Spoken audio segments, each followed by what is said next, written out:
Assalamualaikum warahmatullahi wabarakatuh. Perkenalkan, nama saya Abdul Munir dengan NIM 20650053. Di sini saya akan menjelaskan tentang definisi manajemen proyek TI. Fase definisi. Tujuan untuk memahami dengan baik masalah-masalah yang dihadapi oleh user dalam memperkirakan biaya, waktu, dan penyelesaian suatu proyek. 3 aktivitas utama pada fase definisi, yaitu memahami dan menganalisis masalah-masalah dari kebutuhan user, requirement analisis dalam membuat proyek TI. Keputusan ada apakah proyek dilaksanakan atau tidak. Jika proyek siap dilaksanakan, maka seorang manajer proyek harus menganalisis risiko yang mungkin terjadi yang dapat menggagalkan proyek tersebut. Pembuatan proposal berupa perkiraan dalam hal rancangan biaya serta waktu penyelesaian suatu proyek. Dokumen kebutuhan requirement dokumen atau RD. RD menyatakan masalah-masalah yang dihadapi user dan solusi umum yang dibutuhkan. Bahasanya berorientasi pada bahasa yang digunakan oleh user sehari-hari dan jauh dari bahasa komputer. Kadangkala dokumen RD digunakan sebagai permohonan untuk membuat proposal, request for a proposal, RFP, ketika user menawarkan proyeknya kepada kontraktor luar. Hal yang dapat dilakukan sebelum pembuatan RD yaitu bisa dilakukan dengan tanya jawab atau wawancara. Proses tanya jawab dilakukan untuk mendapatkan informasi yang tepat dari user untuk memperoleh RD yang baik. User akan memberikan semua informasi yang Anda butuhkan dan tidak lebih. Tim proyek interview berkewajiban untuk mempelajari semua bisnis user, memahami teknologi user, dan mengajukan pertanyaan-pertanyaan. Siapkan rencana untuk melakukan wawancara. Pelajari tentang bisnis yang mereka lakukan dan tulislah pertanyaan-pertanyaan yang akan ditunjukkan berikut ini pertanyaan yang berhubungan dengan wawancara yang akan dilakukan. Itu pertama, cari tahu tentang aliran informasi yang ada dalam perusahaan tersebut. Mulailah dengan bertanya seperti, informasi apa yang dibutuhkan untuk menjalankan kegiatan bisnis perusahaan. Kedua, masukan-masukan yang diterima diikuti dengan pertanyaan seperti, informasi apa saja yang dibutuhkan untuk menghasilkan masing-masing barang.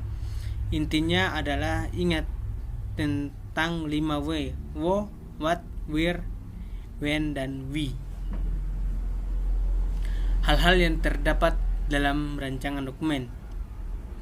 Pendahuluan, identifikasi perusahaan atau user, dan juga penjualan di mana RD tersebut ditunjukkan. Kedua, tunjukkan tujuan proyek yang melatar belakangi tujuan dari proyek tersebut diajukan. 3. Fungsi-fungsi utama. Sistem dapat berfungsi berdasarkan tujuan yang akan dicapai. Keluaran umum. Informasi apa yang dibutuhkan dan dihasilkan dari sistem. Informasi input secara umum.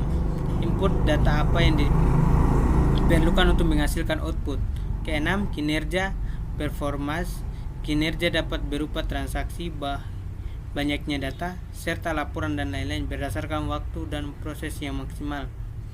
7. Pengembangan growth, kemajuan bisnis yang akan mempengaruhi perkembangan sistem. 8. Pengoperasian dan lingkup penetapan sistem dan user yang sesuai. 9. Kompatibilitas dan antarmuka, penggunaan alat atau komponen yang dibutuhkan. Reliabilitas dan ketersediaan. 11. Antarmuka dengan pemakaian interface. 12. Pengaruh organisasi. Hal-hal yang terdapat dalam rancangan dokumen yaitu 1. Pemeliharaan dan dukungan. Kedua, dokumentasi dan pelatihan. Ketiga, keuntungan hanya request for a proposal, RFP. 4. Persyaratan dan kondisi. Tanggung jawab user. Meskipun user tidak menulis RD, Dia bertanggung jawab untuk menyediakan pewawancara tim proyek yang dapat dipercaya dan informasi tepat pada waktunya. User harus dapat mengajukan orang yang mengetahui tentang semua sistem yang ada dan apa saja yang dibutuhkan untuk sistem baru. Keputusan melaksanakan atau tidak melaksanakan proyek. Setelah kebutuhan ditetapkan, langkah berikutnya adalah memutuskan apakah proyek bernilai untuk dikerjakan atau tidak.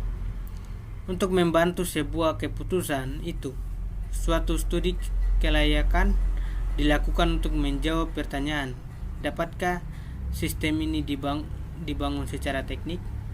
Sayangnya tidak semua mungkin secara teknik, sehingga pertanyaan-pertanyaan untuk dijawab diubah menjadi dengan biaya berapa sistem dapat dibangun dan apa keuntungannya. Demikian itulah hasil penjelasan dari saya. Saya akhiri. Billahi taufiq wal hidayah. Wassalamualaikum warahmatullahi wabarakatuh.